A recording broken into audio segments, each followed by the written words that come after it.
Live from Fargo and serving you on TV, online, and on the go. This is Valley News Live at noon. We start with a breaking news alert this afternoon. A deal has now officially been reached. The Fargo School Board approved a new 2-year contract for teachers. Good afternoon, everyone. Thanks for joining us today. I'm Lisa Bedeau. Jordan has the day off. For the first year under this new deal, teachers will see a 1.5% salary increase and a 1.25% increase the following year. The pay increase will be retroactive to the beginning of the school year. A full calendar day will also be dropped, bringing the school year from 191 days to 190 days. This agreement will also allow teachers to take time off for injuries suffered due to student behavior. The contract had already been approved by the Fargo Education Assembly last week, but was made official this morning, bringing an end to over a year of tense negotiations. We are finally out of the deep freeze. What a beautiful view outside our Valley News Live studios in South Fargo. We may even melt a little snow today. Let's check in with Justin Fanfarelli to see what we can expect as the day goes on. Hi, Justin. Hello, Lisa, and good afternoon, everybody. Yes, temperatures finally on their way up after the very cold air that we have received earlier in the week. Temperatures already into the upper 20s to near 30 in some places. Fargo just hit 27 degrees. We're at 28 at Devil's Lake and Detroit Lakes, and 30 or 31 right now as you make your way from the Grand Forks area out toward Jamestown. It's because of a nice southerly wind. Now it's a little breezy, 10 to 20 miles per hour from a nice warm southerly or southwesterly direction. For wind chill values, subtract about 10 degrees from where we are in terms of temperature. Other than that, we have mostly clear skies across not only our viewing area, but this region. You have to make your way just off to the north of the Canadian border before you run into any cloud cover. So sunshine is going to be the story as we make our way through the afternoon, with temperatures topping off into the lower 30s before a nice clear and mild evening. We're going to be even warmer as we go through the weekend with more sunshine ahead. We'll have the details on that coming up later in the newscast. Sounds great. Thank you, Justin. A second child has been reported dead in Minnesota as the flu continues to run through the state. So far this flu season, Minnesota has seen 58 flu-related deaths, including 2 children. Through the first 2 weeks of February, there were nearly 650 people hospitalized due to influenza in Minnesota, the highest 2-week count of the season. It is especially noticeable in schools, where there have been 762 flu-like outbreaks in schools this season. The Democratic presidential campaign is coming a little closer to home this weekend. Minnesota U.S. Senator Amy Klobuchar is holding a rally at NDSU. She'll be at the Memorial Union on Sunday, ahead of the North Dakota Caucus on March 19th, and the Minnesota primary, which will be held March 3rd. Doors open at 10:15 Sunday morning. The rally is set to start at 11. Police say a suspect is in custody following an assault in Bismarck that left 2 people with serious injuries. Officers responded to a home around 1 this morning where a man and a woman had been stabbed. They were taken to the hospital with serious but non-life-threatening injuries. A North Dakota Highway Patrol plane was actually used to help locate the suspect, who police say was Marcus LaPointe. Police also set up a perimeter in the neighborhood. LaPointe was eventually arrested after someone called police reporting that a man was pounding on their door and trying to get inside.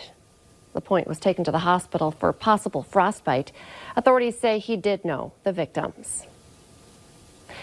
And let's take a look at this week's Valley's Most Wanted. Police say 31-year-old Theodore Henry is wanted for a probation violation on a felony drug paraphernalia charge.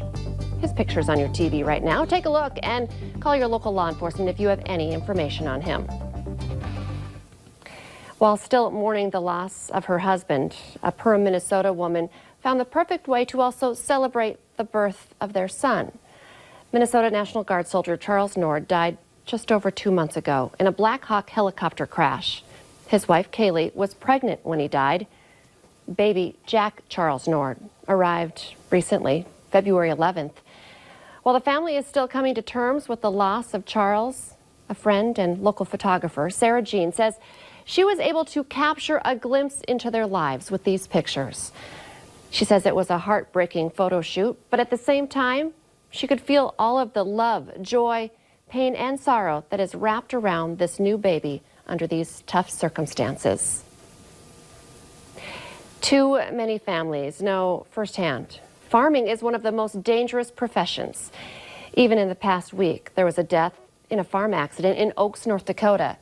But the death of 18-year-old Landon Grant last summer has one Minnesota mom and a grieving community saying enough. She testified in St. Paul yesterday for Landons Law, which would provide $500,000 in grants for farmers for grain bin safety equipment. I don't want his death to be in vain. We have to make changes to farming. Safety measures are so important. Growing up, you talk to farmers, everybody knows somebody. And it's almost come as a fact of life, and I don't think that it needs to be. Landon Grant died when his legs got trapped in a sweep auger inside a neighbor's grain bin. He was one of 8 grain bin-related deaths in Minnesota since just last June. We're just hours away now from the Nevada caucuses, and the state is desperate to avoid a repeat of the major ballot problems in Iowa. The state's Democratic Party ditched the app used in Iowa. The other big question, did Wednesday's fiery debate have any impact on the race? Andrea Mitchell has our story. For the first time in Nevada, there was early voting this week. More than 77,000 people showed up to cast paper ballots. More than half first-time voters. Those ballots will be added to the caucus voters tomorrow. Nevada's Democrats hoping to avoid the chaos that unfolded in Iowa.